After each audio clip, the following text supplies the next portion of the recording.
দরজায় কড়া নাড়ছে বাংলা নববর্ষ ১৪৩১। বৈশাখী শোভাযাত্রা সহ ঐতিহ্যবাহী লোকজ আচার অনুষ্ঠানের সমন্বয়ে নববর্ষকে বরণ করতে দিনরাত ব্যস্ত সময় পার করছেন সাংস্কৃতিক কর্মীরা। বর্ণিল শোভাযাত্রার প্রস্তুতির অংশ হিসেবে কাঠ, বাঁশ আর কাগজের মণ্ড দিয়ে তৈরি হচ্ছে বিশাল আকৃতির মোড়ক, ধূর্ত শিয়াল আর শান্তির প্রতীক কবুতর। শিল্পীদের হাতের ছোঁয়ায় ফুটে উঠছে লোকজ ঐতিহ্যের নানা চিত্র।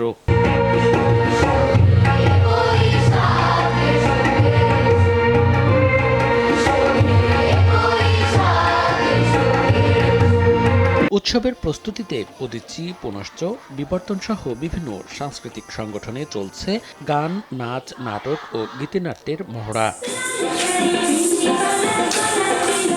এবারের শোভাযাত্রায় সকল সংগঠন নিজ নিজ থিমে নিজ নিজ সাজসজ্জায় অংশগ্রহণ করবে, যেটা এবারের মনে হয় যে এটা একটা নতুন ব্যাপার হবে, যে প্রত্যেকটি সংগঠন, নৃত্যের সংগঠন, নাটকের সংগঠন, গানের সংগঠন, সব সংগঠন তাদের মতো করে শোভাযাত্রায় অংশগ্রহণ করবে। আমাদের প্রস্তুতি প্রায় সম্পন্ন, এখন রিহার্সেল শেষের পর্যায়ে।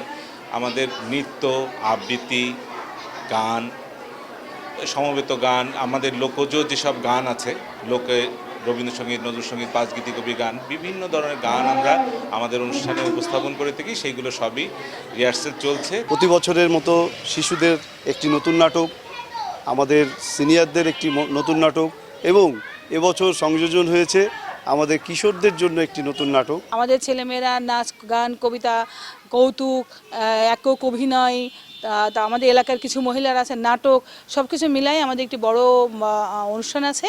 এবং তার পরপরই আমাদের থাকছে খাবারের আয়োজন, পান্তা ইলিশ, ভর্তা, শুটকি। এবার আমাদের বিষয়টা হচ্ছে প্রকৃতির প্রতিটা প্রতীকী হিসেবে প্রত্যেকটা বিষয় আমাদের তুলে ধরা হয়েছে। যশোরে বর্ষবরণকে কেন্দ্র করে জেলা প্রশাসনের উদ্যোগে সরকারিভাবে নেওয়া হয়েছে ব্যাপক প্রস্তুতি। তবে তীব্র গরম ও বিদ্যুৎ সাশ্রয়ের কথা মাথায় রেখে কর্মসূচিতে আনা হয়েছে কিছুটা পরিবর্তন। সন্ধ্যার মধ্যেই সাংস্কৃতিক অনুষ্ঠান শেষ করার নির্দেশনা দেওয়া হয়েছে।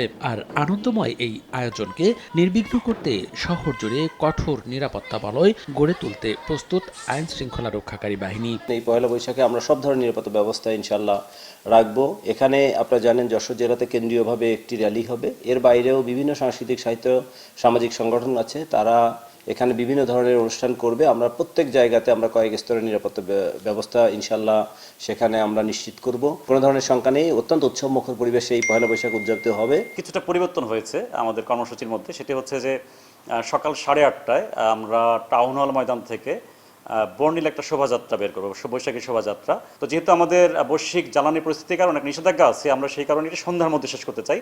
অর্থাৎ স্ব প্রতিষ্ঠানগুলি যে সাংস্কৃতিক অনুষ্ঠান করবে সেটা আমরা 6:20-এর মধ্যেই শেষ করার জন্য বলা হয়েছে এবং তারা সেটা করবেন বলে আমাদের জানিয়েছেন। যশোরে 1978 সাল থেকে বর্ষবরণের আনুষ্ঠানিক উৎসব চলে আসছে।